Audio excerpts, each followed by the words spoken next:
гашуун сухад бомтын хил холбоотой асуудал улсын хурлаар яригдж байна. За тэгэхээр энэ дээр бас хид хидэн асуудал яригдж байгаа. Мэдээж уурхайн хүчин чадлыг нэмэгдүүлэх. За дээрэс нь худалдаа авах гэрээ. За хил холбоотой асуудал гэдэг асуудлууд яригдж байна. Худалдаа авах гэрээн дээр мэдээж 16 жилийн хугацаанд худалдаа авах гэрээ хийгээд эхний хэдэн жилүүдэд бол одоо 100 тонны хэмжээний одоо нүрс гаргаад үлдсэн 10 гаруй жилийн хугацаанд бол одоо 20 сая тонтой тоон одоо нүрс гаргах юм байна гэж ойлголоо. Тэгэхээр нэлээд өндөр дүн яригдж байгаа. Энэ дээр нөгөө үнийн асуудал яригдах бах. Энэ дээр яг ямар хуу үнээр бодогдохоор байгаа юм болоо ам үн одоо хил үнийг аль янз янзаар яригдж байна. Дээрээс нь бас биржийн дундаж үн гэж яригдж байна. Та бас мэдээлэлтэй байгаа. Одоо хятадын талаас ирсэн саналыг манай засгийн газраас ажлын хэсэг одоо бид нар ярилцаад сая улсын хурл руу оруулж ирж байгаа нөө чиглэл авах тухай залтандаа бол одоо Эрдэнэс даван толгой дээр шууд худалдаа авалтын гэрээний үн тогтоох жишгийг ашиглана гэсэн ийм өгүүлбэр байна.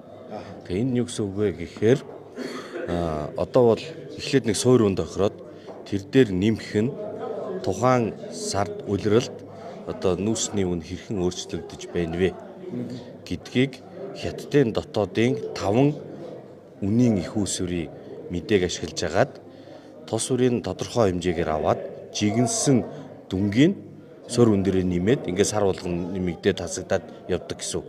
Энэ утгаараа ингээд зах зээлтэйг уягдсан гэсэн үг. Гэхдээ анхны нөгөө суур үн баг гарах юм бол ерөнхийдөө арай бага үнэтэй явна л гэсэн үг шүү дээ. Тийм байгаа ч өндөр байж чадахгүй гэсэн үг. Иймэрхүү байдлаар явж байгаа. Тэгэхээр энэ компаниудаа ийм гэрээ хийсэн юм чинь одоо China Energy том төрийн өмчийн компаниуд бид нартай яг л ийм л байдлаар хийсэн тийм хүсэлтийг бол ирүүлсэн юм байл. Зөвхөн одоо хүмүүс ингээд тооны зүрх асуугаад шүү дээ. Яг хэдэн төгрөгийн тоо юм бэ гэдэг. Тэгээ тэр нь болохоор яах вэ гэхээр биржийн үн тухайн үед ямар байхыг бас мэдэхгүй. Одоо бол жишээ нь бирж дээр худалдаа зогсчиход байгаа. Цаанаасаа дата авалт байхгүй болохоор зарлах юм бол үн.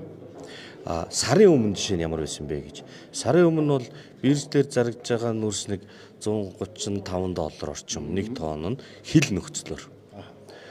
Нөгөө том гэрээнүүд уурхайн амаар явж байгаа нөхцөл нь болохоор $75-6. Бид нар аж үйлдвэрийн байнгын орон дээр мэдээлэл авсан. Тэгэхээр $75-6-оор тэр уурхайн ам дээр аваад хил хүртэл тээвэрлэх нь $30. Одоо юуны мөнгөөр хятадын гэрээт компаниудын тээврийн зардал нь. Манайхан бол $15 орчим одоо хорилоо жоохон төгсөж байгаа тээвэрлэлт юм байна. За ингээд 75 дээр 30-ыг юмхээр 105. Нөгөө бирж дээр хил нөхцлөө зарж байгаа юм болохоор 135. Тэр нэг $30-ын зөрөө. Тэр тооноос $30 гэдэг бол хэрэв 10 саяар үржүүлэх юм бол $300 сая гэсэн үг байхгүй. Тэр том дүн л дээ. Гэхдээ яг нэг зүйл онцолж ирэх хэлэхдээ нь юу гэхээр зэрэг зах зээлээс хамаараад тэр биржийн дата авалтууд жишээ нь дата авалт байхгүй биржийн үн гэж байхгүй байхгүй. Тэгэхээр тэр чинь өөрчлөгдөн. Тийм болохоор энэ зөрөө нь дандаа 30 байгаад байхгүй. Тэгээ 10 байж болно. 20 байж болно. Одоо мэдэхгүй. Ингээд. Ямар ч байсан хөнгөлөлтийн хувьд бол нийт төгрөгөөр илэрх юм бол их 80-аар л тоологдох хэмжээний хөнгөлөлт бол гарч ирнэ. Гэхдээ нэг зүйлийг бас бодох хэрэгтэй. Их хэмжээний хөнгөлөлт өгж гэнэ гэд харам сэтгэл төрөд байх нь бас тийм юу биш.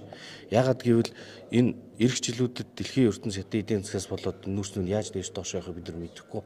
Тэгэхээр зэрэг боломжийн үнэтэй бол индексээр одоо нэг зах зээлийн үнийн индекстэй холбоод ингээд их хэмжээгээр тогтвортой өгж явах нь хэрэгтэй.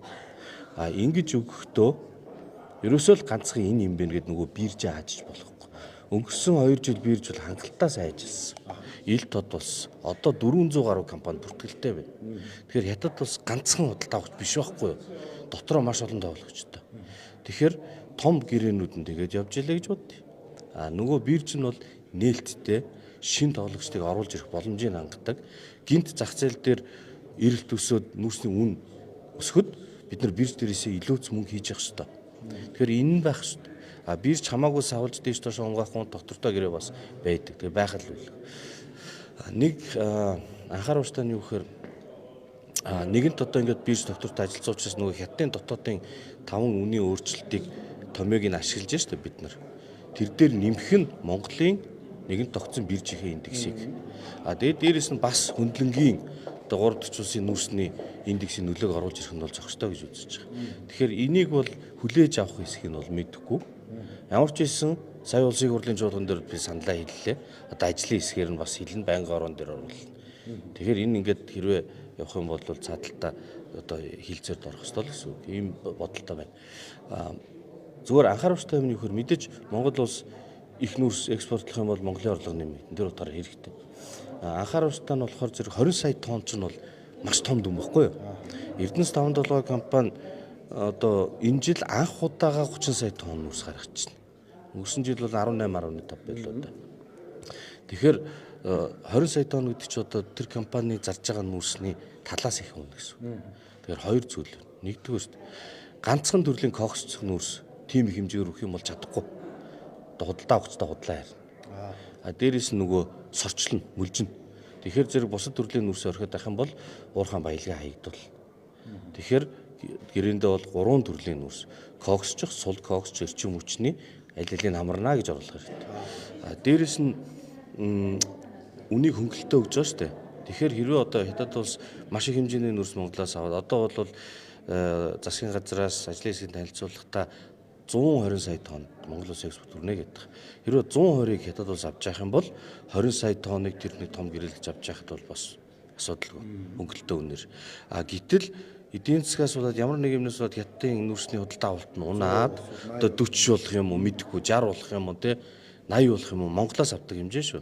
Тэгэхэд нөгөө том худалдаа авахч чинь 20 ингээд тогтмол явна шүү дээ. Хөнгөлөлтөө үнээр. Тэгэхээр огцон унаад одоо талын хөнгөлөлтөө үнээр бид нэр өгж байгаа нөхцөл байдалд орчих юм бол зөвхөн 5 толгой нүүрснээс гадна нийт Монголын нүүрсний үн унана. Тэгэхээр энэ үүнээс бид нэр сэргийлэх хэрэгтэй. Сэргийлэхийн тулд яах вэ гэхээр миний бодлоор нэгэнт одоо хоёр улсын засгийн газрын хилцээр хийгдээд 120 сая тонн хүрнэ гэж зорж байгаа бол эх жилүүдэд хил холбосноор одоо 5 жилийн дараа хэдэн жилийн дараа Монгол улсаас бүгд найрамд хятад ард улс 120 сая тонн нүүрс авна гэж байна. Гэрэн дээрээ заах хэрэгтэй. Тий. 160 ч гэж яриад л. Тэрийгэ заагаад өгч. Тэгэхэд бол тэр 20 байна уу хэд байна тэр нэг тийм эрсдэл нь бол байхгүй болчих. Айл талдаа л хэрэгтэй. Үгүй бол одоо тэр 20 гэдэг чинь тэр 120 сая тонны 24% л байхгүй юу? Тэгэхээр одоо China Energy Монголын одоо хятад улсын нийт худалдаж авч байгаа гэрээний нэг 20%-ийг нь авнаа ч гэдэг юм. Иймэрхүү тохироо хийчих юм бол тэр эрсдэл нь бол багасна гэж бодож байна. Худалдаж авах нүүрснийхээ хэмжээг ер нь заагаад өгчүүл зүгээр юм байна шүү дээ. Тэгжээж аюулгүй болох юм шүү. Тэгжээж урт хугацаанд доктортой ажил нөхцлөөс бүрдэнэ гэж бодож байна. Баярлалаа. Баярлалаа.